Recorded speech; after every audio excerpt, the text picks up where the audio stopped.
সরকারি চাকরিতে ৫% কোটা রেখে জাতীয় সংসদে আইন পাশ করার দাবি জানিয়েছে বৈষম্য বিরোধী ছাত্র আন্দোলন। আমাদের দাবি নিয়ে আবার বারবার আমাদের ছিনিমিনি খেলা হচ্ছে। আমাদের বলা হচ্ছে আমাদেরকে বারবার হাইকোর্টের বারান্দার পায়চারি করার জন্য অপতৎপরতা চালানো হচ্ছে। প্রধানমন্ত্রী তিনি দুই খরগোশের পিছনে দৌড়াতে যেয়ে তার আমছালা দুটোই এখন কিন্তু যাবার জোগাড় হয়েছে, বরঞ্চ উল্টো ভাবে তিনি তার যেমন কোনো কিছু আনতে পারেননি, শুনেছি পরোক্ষভাবে তারা একভাবে তারা ধমক খেয়ে নাকি তাদেরকে ঢাকাতে তাদেরকে আজকে ফিরতে হয়েছে।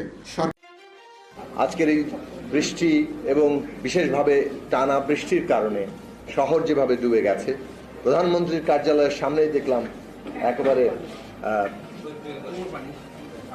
যাই হোক নিশ্চয়ই বেশ খানিকটা পানি, কোমর পানি অনেকে বলছেন। তো এইরকম অবস্থা, তাতেও খুব বেশি কিছু বদলাবে না, কিছু যায় আসে না। এইরকম একটি শাসনের মধ্যেই যেহেতু আমরা আছি, এবং এটা কেবলমাত্র একটা শাসন নয়, রাষ্ট্রটাই এই জায়গায় রূপান্তরিত হয়েছে।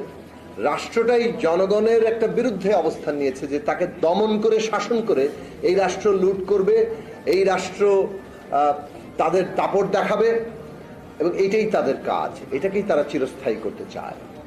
তার বিরুদ্ধে আজকে বাংলাদেশের বিরোধী রাজনৈতিক দলসমূহ একটা ঐক্য গড়ে তুলেছেন যে এইভাবে রাষ্ট্রটা চলতে পারে না, এই রকম শাসন চলতে পারে না।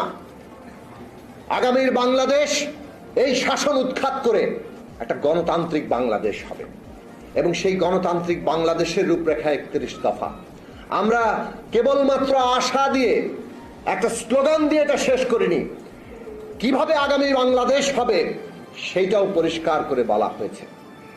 আওয়ামী লীগ যে রাজনৈতিক দল হিসেবে ফ্যাসিস্ট গণবিরোধী একটা জায়গায় পরিপূর্ণভাবে নিমজ্জিত হয়েছে, সেটা খুব পরিষ্কার। বাংলাদেশে গণতান্ত্রিক ব্যবস্থা নির্মাণের ক্ষেত্রে তাদের কোনো প্রস্তাব নেই। তাদের প্রস্তাব হচ্ছে এই জমিদারি, এই ফ্যাসিস্ট বন্দোবস্ত, এটাই চলতে থাকবে, এটাই চিরস্থায়ী হবে।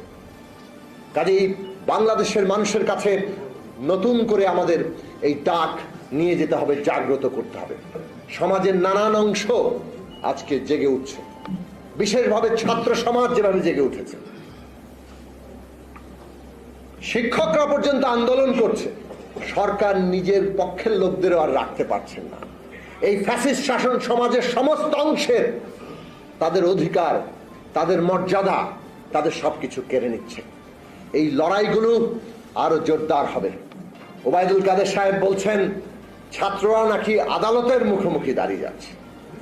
আমরা দেখতে পাচ্ছি এই সরকার তারা নানাভাবে ষড়যন্ত্রমূলকভাবে এই বাংলাদেশের ছাত্র সমাজকে তাদের একটা ন্যায্য আন্দোলন, কোটা আন্দোলন, যেটা 18 সালে ফয়সালা হয়ে গেছিল, তাকে নানাভাবে আদালতের মুখোমুখি দাঁড় করিয়ে দেওয়ার চেষ্টা করছে।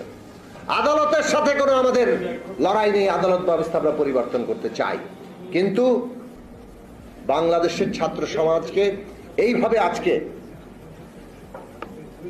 তাদেরকে বঞ্চিত করা, তাদের সাথে প্রতারণা করার কোনো চেষ্টা যাতে সরকার না করেন, সেই সতর্কতা থাকতে হবে। আজকে বাংলাদেশের মানুষ বেগম খালেদা জিয়ার মুক্তির জন্য কথা বলছেন। আজকে তিনি ভীষণভাবে অসুস্থ, তার চিকিৎসার জন্য বাংলাদেশের মানুষ দাবি করছে। একজন রাজনৈতিক বন্দী, তাকে রাজনৈতিক হয়রানির উদ্দেশ্যে বন্দী করে রাখা হয়েছে, শাস্তি দেওয়া হয়েছে, কিন্তু একজন বন্দীরও চিকিৎসা পাওয়ার অধিকার আছে।